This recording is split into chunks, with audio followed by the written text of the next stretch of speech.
Assalamualaikum warahmatullahi wabarakatuh. Jumpa lagi dengan saya di channel WKWK Bumi, channel yang membahas tentang bumi dan segala aktivitas yang ada di dalamnya. Kali ini kita akan membahas soal Olimpiade Kebumian tahun 2024 bidang atmosfer sebanyak 25 soal.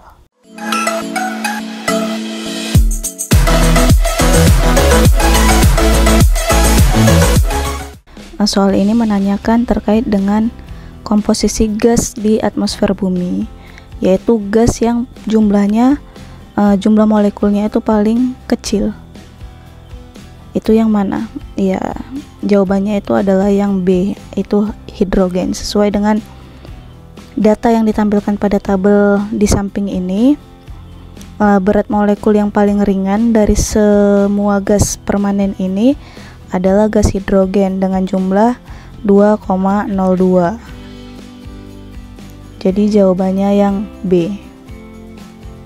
Oke, selanjutnya soal nomor 2, yaitu pusaran udara dari awan cumulonimbus atau awan cumuliform yang turun ke daratan disebut dengan fenomena. Jadi kita perlu ketahui bahwa yang dinamakan siklon tropis itu apa? Hurricane, front, dan jet stream.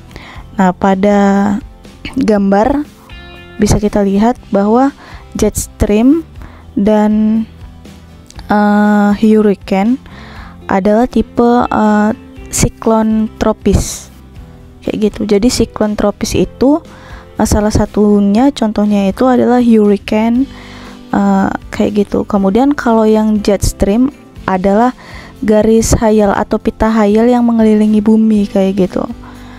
Nah, ini bisa kita lihat ada subtropical jet stream dan polar jet stream. Sedangkan front adalah pertemuan massa udara panas dan udara dingin di atas permukaan bumi. Jadi untuk soal ini adalah jawabannya yang A, yaitu tornado. Tornado yang disebabkan oleh awan cumulonimbus yang terjadi di permukaan bumi. Soal selanjutnya yaitu soal nomor 3. Apa penyebab utama terjadinya tornado? Oke, jadi dari materi yang saya sajikan di sini, bagaimana tornado itu terjadi? Tornado itu terjadi ketika ada udara yang hangat, kemudian udara yang lembab, dan kemudian ada udara yang dingin. Jadi sini terkait atau kaitannya dengan perbedaan tekanan udara. Oleh karena itu jawabannya adalah yang B. Baik, soal selanjutnya, soal nomor 4. Skala apa yang digunakan untuk mengukur kekuatan tornado sejak 2007? Seperti itu. Jadi sejak 2007 tornado itu diukur dengan menggunakan skala Fujita yang ditingkatkan, atau dengan kata lain adalah NH Fujita, seperti itu. Jadi jawabannya yang E. Sedangkan skala Beaufort itu untuk mengukur angin, Mercalli itu untuk gempa selain dari Richter, kemudian Saffir-Simpson itu untuk mengukur hurricane. Jadi pada awalnya untuk mengukur kekuatan tornado itu menggunakan skala Fujita. Cuman pada tahun 2007 tornado diukur menggunakan skala Fujita yang ditingkatkan, seperti itu. Soal nomor 5. Ini masih soal yang easy, kategori easy. Awan manakah yang paling tidak memungkinkan terjadinya atau menghasilkan presipitasi? Ya, perlu teman-teman ketahui bahwa presipitasi itu adalah terkait dengan curah hujan. Jadi awan semakin tinggi, nah ini awan low yang rendah, awan pertengahan, kemudian awan tinggi. Jadi semakin tinggi awan, maka kandungan uap airnya juga akan semakin sedikit.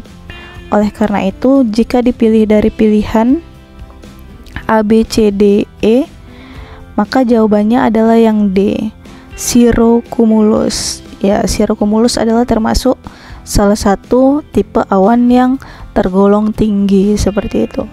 Kalau alto stratus masih memungkinkan terjadinya hujan. Kemudian nimbus stratus, ya kita ketahui bahwa awan ini adalah awan penghasil hujan. Apalagi cumulonimbus, selain menghasilkan hujan, awan ini juga menghasilkan petir dan kilat serta badai di daerah-daerah tertentu. Kemudian kalau awan stratus juga adalah awan yang bisa menghasilkan hujan juga. Jadi jawabannya adalah yang D, awan cirrocumulus. Soal nomor 6, ini soal termasuk dalam kategori medium. Faktor apakah yang menentukan presipitasi berbentuk salju daripada hujan? Nah, jadi syarat untuk terbentuknya salju adalah ketika air sudah berada di bawah titik bekunya. Seperti itu. Jadi titik beku air itu di 0 derajat Celcius, maka itu di bawah 0. Kayak gitu. Jadi minus 1, minus 2 dan seterusnya. Jadi jawaban yang paling memungkinkan dari soal ini adalah yang D, suhu di seluruh kolom atmosfer di bawah titik beku. Di atmosfernya, bukan di permukaan buminya. Kayak gitu. Oke, sekarang kita berada di soal nomor 7. Proses apakah yang menyebabkan pembentukan awan di atmosfer? Jadi ketika berbicara terkait dengan awan, maka kita ingat adalah tentang hidrologi cycle atau siklus hidrologi. Jadi kita ketahui bahwa siklus hidrologi itu dimulai dari penguapan air laut, air sungai, air danau, kemudian dari air yang dihasilkan daun tanaman menguap karena kena panas matahari. Kemudian dia mengalami kondensasi.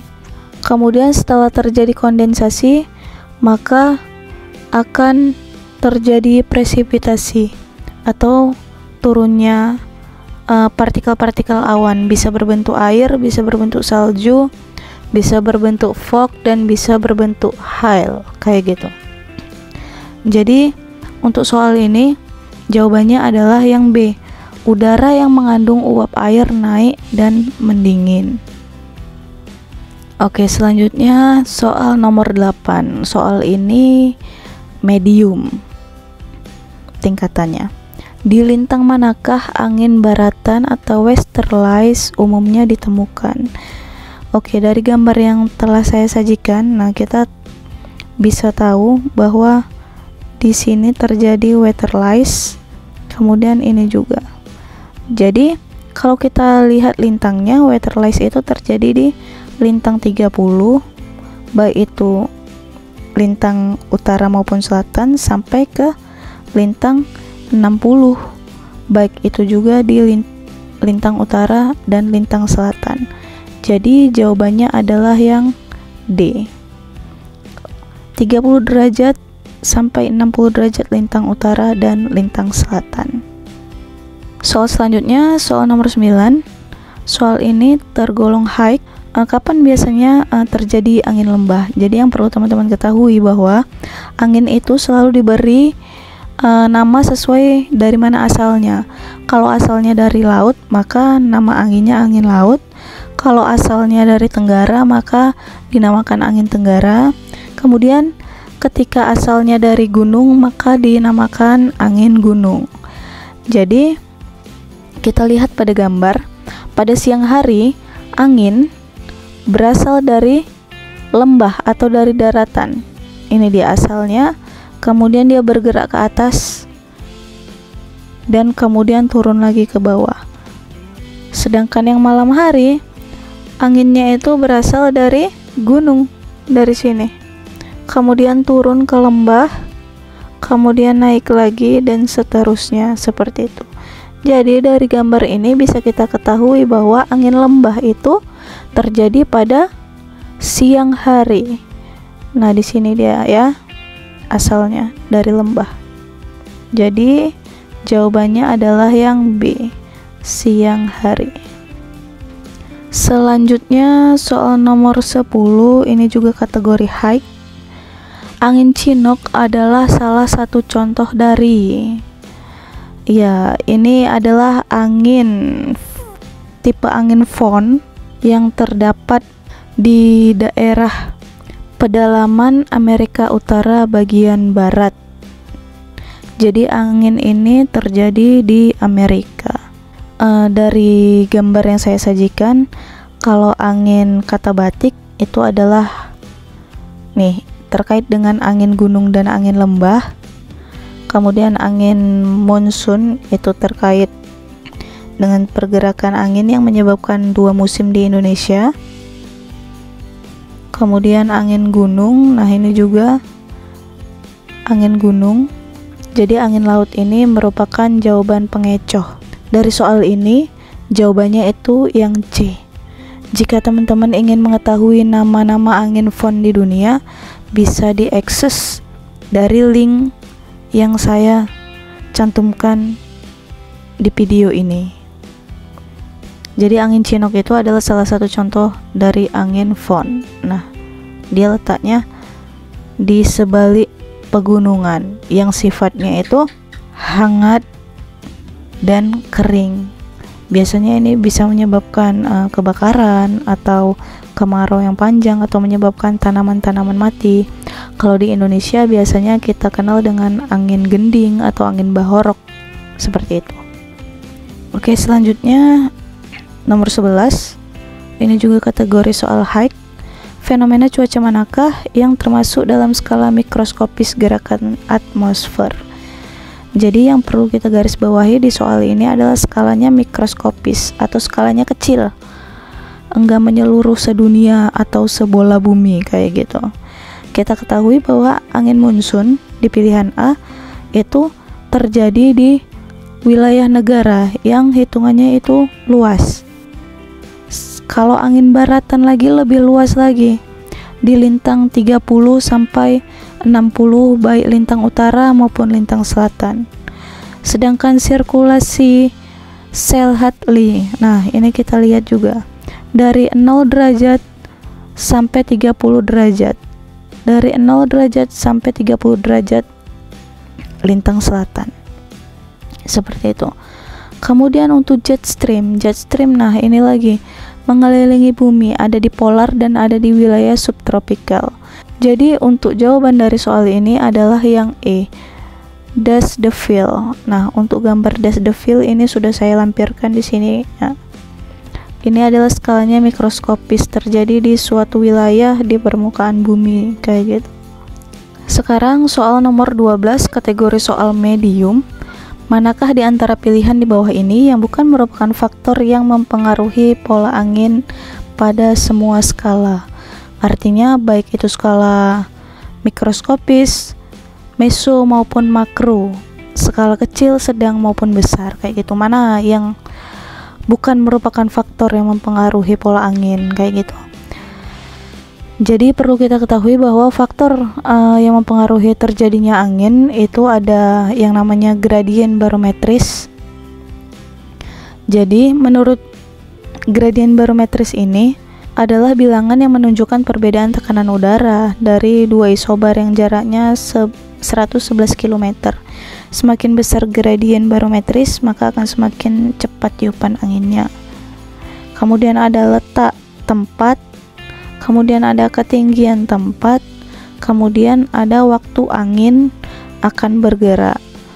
Kayak gitu. Siang hari angin bergerak lebih cepat daripada malam hari.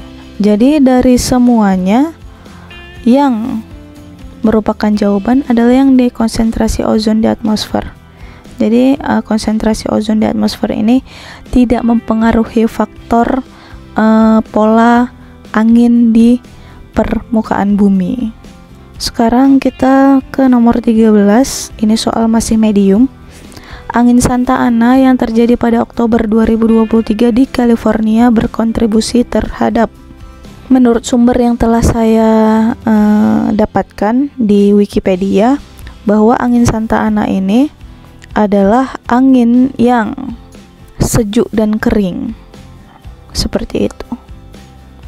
Kemudian angin Santa Ana terkenal dengan cuaca panas dan kering yang ditimbulkan pada musim gugur. Seringkali merupakan cuaca terpanas sepanjang tahun. Karena kelembabannya rendah, maka angin ini memicu kebakaran hutan yang merusak.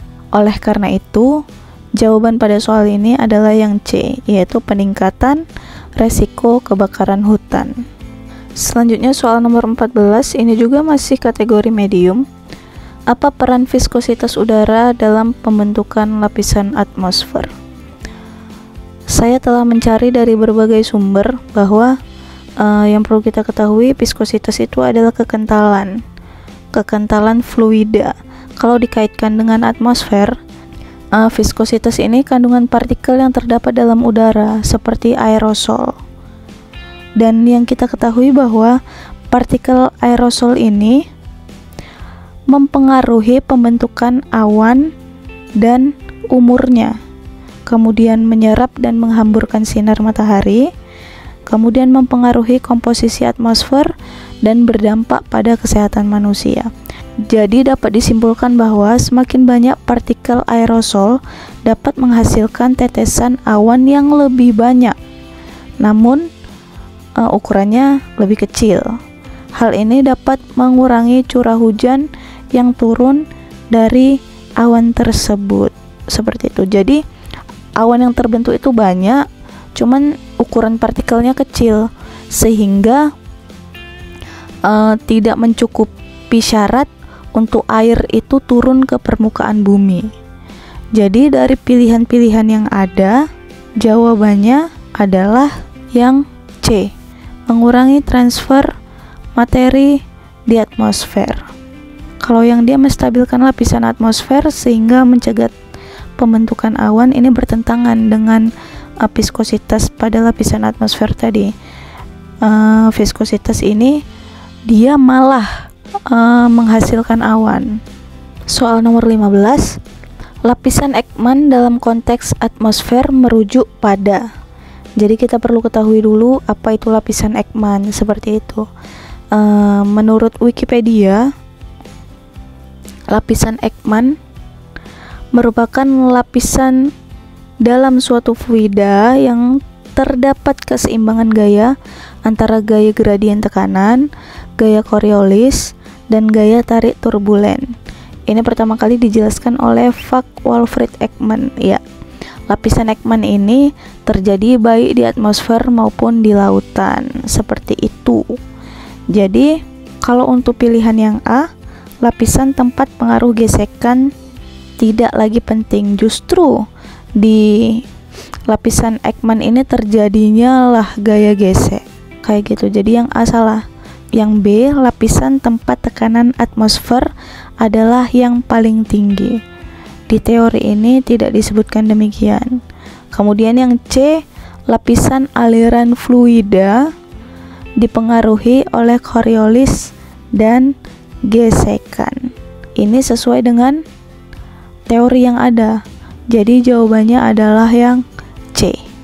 Selanjutnya soal nomor 16. Dari keempat pernyataan berikut, manakah yang paling tepat atau yang tepat menggambarkan kondisi fisis lapisan mesosfer? Oke, kita lihat gambar di samping ini. Mesosfer adalah lapisan atmosfer ketiga dari permukaan bumi. Yang pertama troposfer, stratosfer, kemudian mesosfer, termosfer, dan kemudian eksosfer adalah lapisan yang paling luar dari lapisan atmosfer bumi. Jadi kita fokus kepada lapisan mesosfer. Untuk pernyataannya, yang pertama, lapisan atmosfer yang terekspos langsung terhadap radiasi matahari. Terhadap radiasi matahari tidak ya. Kalau terkait dengan radiasi matahari, maka itu kaitannya dengan lapisan ozon yang ada di lapisan stratosfer. Berarti nomor 1 bukan ya. Oke. Berarti otomatis jawaban A, B, dan E sudah gugur. Tinggal kita lihat di poin 3 dan poin 4. Kita lihat dulu di poin 3. Temperatur menurun terhadap ketinggian. Kita lihat. Nah, ini garis merah ini adalah garis temperatur. Seperti itu. Jadi pada lapisan mesosfer, Iya, benar sekali. Terdapat penurunan temperatur seiring ketinggian. Jadi semakin tinggi temperaturnya itu semakin kecil. Jika ketinggian 60 km, nah 60 km, maka suhunya itu 0 derajat. Ketika ketinggiannya 80, suhunya sudah berada di dekat minus 100 derajat Celcius seperti itu. Jadi nomor 3 benar. Ketika nomor 3 benar, sudah pasti jawabannya adalah yang C. Seperti itu. Sekarang kita beralih ke nomor 17. Soal ini adalah soal easy. Partikel gas yang berperan dalam menyerap radiasi UV di lapisan stratosfer yaitu, iya, udah pasti jawabannya itu ozon yang memiliki rumus O3, yaitu jawabannya B. Selanjutnya nomor 18. Wilayah sumber massa udara kontinental polar adalah. Jadi di gambar ini kita bisa melihat ternyata banyak jenis massa udara yang ada di bumi. Ada maritim polar, maritim tropical, kontinental tropical, maritim ekuator, maritim polar, kemudian kontinental polar. Jadi yang warna ungu ini yang di bagian utara kontinental polar itu berasal dari bagian Kanada. Nah, ini Kanada, kemudian ini Greenland, kayak gitu. Jadi mana pilihan yang terdapat Kanada dan Greenland? Yaitu yang B, wilayah utara Kanada dan Greenland. Nomor 19. Oke, soalnya pilihlah pernyataan yang benar dari 5 pernyataan yang menggambarkan kondisi stabilitas atmosfer. Catatannya, gambar pagar, simbol pagar itu lapse rate, E environmental, D dry adiabatic, M moist adiabatic. Pernyataannya, pada saat kondisi stabil absolut, stabil yang memang benar-benar stabil, kayak gitu. Jadi di gambar ini yang benar-benaran stabil itu yang ini, yang paling bawah, bahwa ini sebenarnya simbol dari lapse rate itu yang seperti ini. Karena saya bingung mengetikannya, makanya saya buat tanda pagar. Jadi kondisi lapse rate E ini adalah environmental, itu lebih kecil daripada yang dry. Jadi lapse rate itu lebih kecil daripada yang dry. Seperti itu. Jadi pernyataan nomor 1 ini benar. Kemudian ketika nomor 1 benar, otomatis nomor 2 salah. Karena kondisi stabil absolut nilai E, nilai lapse rate environmentalnya seharusnya dia lebih kecil daripada yang udara kering. Kayak gitu. Jadi pilihan yang D dengan yang E ini sudah salah. Kemudian pada saat kondisi tidak stabil bersyarat. Nah, tidak stabil bersyarat. Nah, ini dia tadi. Ini teorinya. Terjadi jika laju penurunan suhu lingkungan berada di antara penurunan suhu adiabatik dan adiabatik kering. Jadi suhu lingkungan lebih besar dari suhu adiabatik yang lembab dan lebih kecil dari adiabatik kering.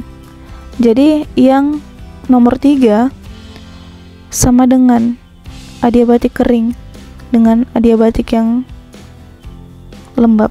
Salah ya. Jadi poin nomor 3 ini salah. Otomatis jawaban yang A juga salah. Kemudian pada saat kondisi tidak stabil absolut, tidak stabil mutlak, itu sama ya, maka kondisi lingkungannya lebih besar daripada adiabatik keringnya, dry adiabatik. Kondisi lingkungan harusnya lebih besar daripada dry adiabatik. Nah, ini dia. Jadi nomor 5 yang benar. Oke ya. Jadi jawabannya adalah yang C. Poin 1 sama 5 yang benar. ELR ini adalah Environmental Lapse Rate. DALR Dry Adiabatic Lapse Rate. SALR adalah Saturation Adiabatic Lapse Rate atau laju penurunan suhu adiabatik. Soal nomor 20. Ini tipe yang easy, tapi teorinya wow luar biasa banyak. Tipe inversi yang disebabkan oleh pendinginan udara permukaan pada malam hari disebut inversi apa? Jadi menurut teori yang ada bahwa inversi itu ada 4. Inversi radiasi, turbulensi atau adveksi partikel, inversi subsidence, kemudian yang terakhir inversi frontal. Jadi terkait dengan udara permukaan pada malam hari. Nah, jadi kata kuncinya di udara permukaan pada malam hari. Di sini dijelaskan bagaimana inversi terbentuk. Nah, bisa kita baca bahwa inversi radiasi terjadi ketika tanah memanas akibat radiasi matahari pada siang hari dan kemudian mendingin dengan cepat pada malam hari. Nah, ini mendingin pada malam hari. Jadi, jawabannya adalah inversi radiatif, yaitu yang B. Kemudian soal nomor 21. Fenomena ENSO dapat diidentikan menggunakan indeks berikut kecuali. Jadi berbicara dengan ENSO ini nggak jauh-jauh bicara tentang El Nino kayak gitu. Kemudian bicara tentang indeks osilasi selatan. Kemudian ada Nino 3.4. Kemudian ada MGO seperti itu. Jadi untuk soal nomor 21 ini jawabannya yang D, yaitu yang May. Untuk teorinya teman-teman bisa baca dari link yang saya cantumkan di video ini. Selanjutnya soal nomor 22, ini soal yang medium. Pada saat El Nino terjadi perubahan kondisi atmosfer seperti, nah, jadi kita perlu ketahui dulu apa itu El Nino, kan seperti itu. Jadi pada kondisi El Nino, air laut itu memanas di dekat benua Amerika Selatan. Jadi pada saat El Nino terjadi, kondisi di dekat benua Amerika Selatan ini air lautnya memanas. Ketika air laut memanas, maka disitulah terbentuknya awan. Terbentuk awan dan menyebabkan banjir di daerah benua Amerika Selatan. Sedangkan dampak untuk Indonesia yang kita kenal bahwa ketika terjadi El Nino, maka Indonesianya kering. Jelas Indonesianya kering karena awan terbentuk di Samudra Pasifik di dekat benua Amerika Selatan. Kemudian, nah ini juga perlu kita perhatikan bahwa garis termoklinnya lurus. Kalau di kondisi normal dia melengkung ke arah benua Amerika Selatan. Kalau di kondisi La Nina juga semakin melengkung ke arah benua Amerika Selatan. Oleh karena itu, pada opsi A, penguatan angin pasat. Oke, di teori ini juga disebutkan bahwa jadi selama peristiwa El Nino, angin pasat timur yang berkumpul melintasi Pasifik Khatulistiwa itu melemah. Jadi opsi A ini salah ya. Kemudian opsi B, peningkatan suhu permukaan laut dibandingkan kondisi normal di Samudra Pasifik tropis barat. Iya, terjadi peningkatan suhu di bagian barat. Ini bagian barat dan ini bagian timur. Indonesia termasuk di bagian timur. Jawabannya yang B. Kemudian ini sedikit saya jelaskan di bagian yang C. Opsi yang C, peningkatan tekanan permukaan laut dibandingkan kondisi normal di Darwin. Jadi ketika suhu udaranya panas, maka tekanannya itu rendah. Nih, kondisi panas tekanannya rendah, kondisi dingin tekanannya tinggi. Jadi opsi yang C bukan. Semakin banyak awan konvektif di sepanjang Australia Indonesia. Ya, dari gambar ini kita lihat bahwa di Indonesia tidak terdapat awan. Awannya terdapat di Laut Pasifik Amerika Selatan. Kemudian kemiringan termoklin meningkat di sepanjang basin. Kita lihat grafik ini, ternyata tidak ada peningkatan. Termoklin justru cenderung datar. Beda dengan La Nina. La Nina termoklinnya melengkung, meningkat. Dan di kondisi normal juga demikian. Jadi jawabannya adalah yang B, peningkatan suhu permukaan laut dibandingkan kondisi normal di Samudra Pasifik tropis di barat. Soal nomor 23. Angin siklonik yang berputar cepat mengelilingi suatu area kecil bertekanan rendah yang intens disebut, ya, areanya kecil. Ini kata kuncinya, area kecil. Jadi di sini ada pilihan-pilihan. Yang E, ya perlu teman-teman tahu, virga ini adalah kaitannya dengan presipitasi atau hujan yang tidak sampai ke permukaan bumi karena menguap di atmosfer, kayak gitu.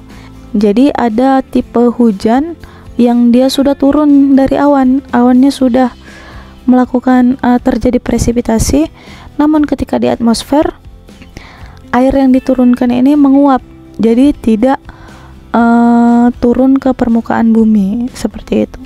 Kemudian supercell. Nah, ini sudah saya sajikan gambar supercell disadur dari Wikipedia. Supercell itu termasuk dari salah satu thunderstorm, kayak gitu. Jadi teman-temannya supercell ini adalah squalene, multicell, single cell, kayak gitu. Jadi supercell, squalene ini satu kategori thunderstorm, kayak gitu. Kemudian kalau squalene-nya sendiri, nah ini dia gambarnya dia tidak berputar ya, dia tidak siklonik tapi memanjang. Kalau ini gambarnya membentuk lingkaran tapi tidak siklonik, tidak berputar. Jadi jawabannya adalah yang D, yaitu tornado, karena ukuran diameternya cuma ratusan meter, dia di area yang kecil yang kemudian bertekanan rendah. Bisa kita lihat di sini up to 32 km. Untuk yang supercell up to sampai 32 km, betapa luasnya. Siklon ratusan kilometer. Kalau squalene ada biasanya lebih kecil atau ya sama dengan kurang lebih 32 luas cakupan wilayahnya kilometer. Kemudian di sini juga dikatakan siklon, tornado, puting beliung, dan water spot sama-sama merupakan pusaran atmosfer. Tapi yang paling kecil yang mana? Ya, ini dia, tornado. Oke, sekarang soal nomor 24. Masuk dalam kategori NH Fujita berapakah? Jika angin tornado mencapai kecepatan 63-97 knots dan dapat mematahkan ranting serta memecahkan kaca jendela.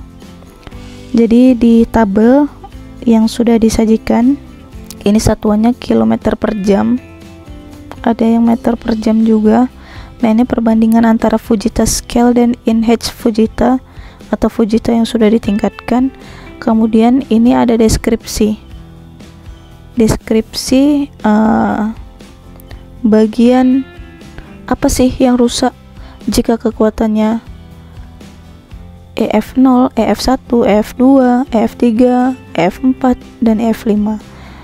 Jadi dari tabel yang ini, pada EF0 itu tornado memecahkan kaca jendela. Sesuai sudah memecahkan kaca jendela atau memecahkan jendela kaca. Tornadoes break windows. Jadi jawabannya di F0, yaitu A. Akhirnya kita sampai di soal yang terakhir, yaitu soal nomor 25 di bidang atmosfer. Soal ini termasuk dalam kategori medium. Berikut ini adalah tipe-tipe presipitasi kecuali. Ya, menurut www.weather.gov yang dikatakan presipitasi itu ada salju, hujan, sleet, dan hail. Kemudian menurut windy.app, drizzle, drop itu juga merupakan bagian dari presipitasi, seperti itu. Jadi ada drizzle presipitasi, salju presipitasi, graupel juga. Nah, ini graupel juga termasuk dalam bentuk presipitasi. Hail juga termasuk dalam presipitasi. Yang gak termasuk adalah yang derecho, yang E. Jadi di gambar ini ya saya sajikan beda antara graupel, hail, dan sleet kayak gitu. Dijelaskan di sini bahwa graupel itu merujuk pada curah hujan yang terbentuk ketika tetesan air super dingin mengembun pada sebuah salju kayak gitu. Jadi ada air yang mengembun pada salju dan air ini sangat dingin kemudian membeku. Nah, inilah jadinya graupel ini tadi. Kemudian kalau hail ini adalah hujan es kayak gitu. Jadi presipitasinya itu tidak berbentuk air tapi berbentuk bola-bola es yang langsung turun ke permukaan bumi.